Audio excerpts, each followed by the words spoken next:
Comment construire des logements sans empiéter sur les terres agricoles et les zones naturelles? La loi climat impose aux communes de lutter contre l'étalement urbain. Alors depuis 5 ans, la ville de Périgueux a mis en place un dispositif innovant, débusquer tous les espaces encore exploitables en centre-ville, un garage à en transformer en habitation, un bout de jardin pour construire. Périgueux est une ville pionnière qui pourrait inspirer d'autres communes. Isabelle Saboureau, Sarah Lerche.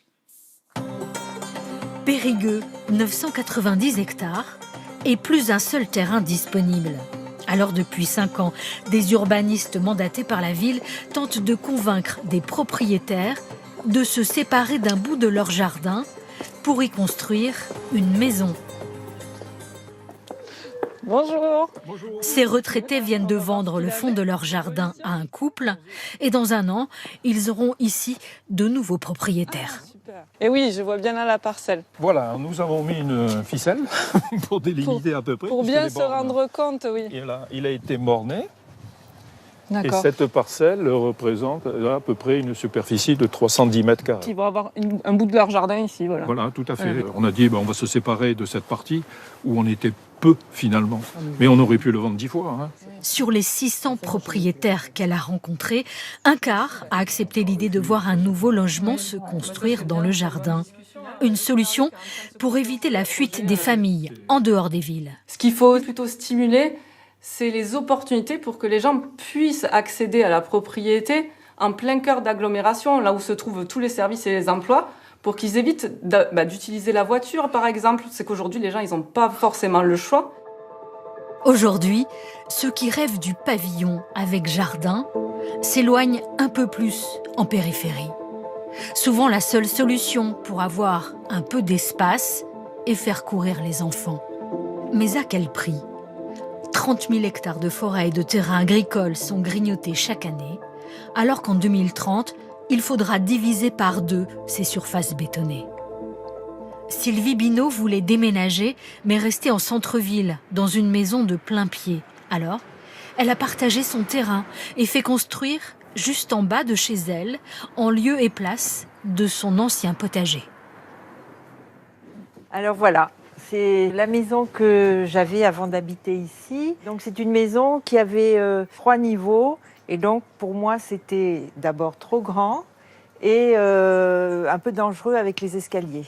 Donc j'ai fait monter ce mur pour vendre la grande maison et pouvoir financer donc un habitat de plein pied pour moi. La vente de sa maison et d'une partie de son jardin lui a donc permis d'avoir ces 3 pièces où elle habite, du sur-mesure pour sa retraite. Des projets comme ça, Périgueux en compte déjà 250. Pionnière, la ville ne compte pas s'arrêter là. Les yeux rivés sur le plan d'occupation des sols, la maire de Périgueux a fait recenser tous les jardins qui peuvent encore accueillir un logement. Donc on en a, là par exemple, on a une très grande parcelle, donc elle fait plus de 1000 mètres carrés.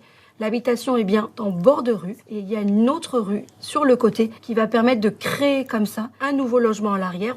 Je crois beaucoup en cet outil. Ça permet de garder des habitants et d'en accueillir de nouveaux. Donc c'est un potentiel d'environ 2000 parcelles à Périgueux dans une dynamique de densification douce parce qu'il ne s'agit pas d'aller construire sur des terrains naturels ou sur des terres agricoles, mais bien de reconstruire la ville sur elle-même. Donc voilà le projet qui est prévu sur ce terrain. Pour cet artisan maçon, c'était une aubaine. Avec une façade principale qui donnera vers la route. Pour 35 000 €, Catherine Ducrot lui a cédé une partie de ce jardin juste devant chez elle pour qu'il puisse y construire sa maison. Ça sera la zone de vie de toute façon, ça sera cette zone. Et les travaux vont bientôt commencer. La salle à manger, la cuisine donneront en arrière.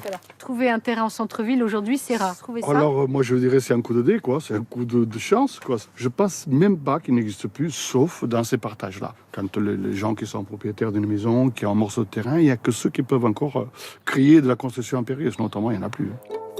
Et les urbanistes ont fait le calcul.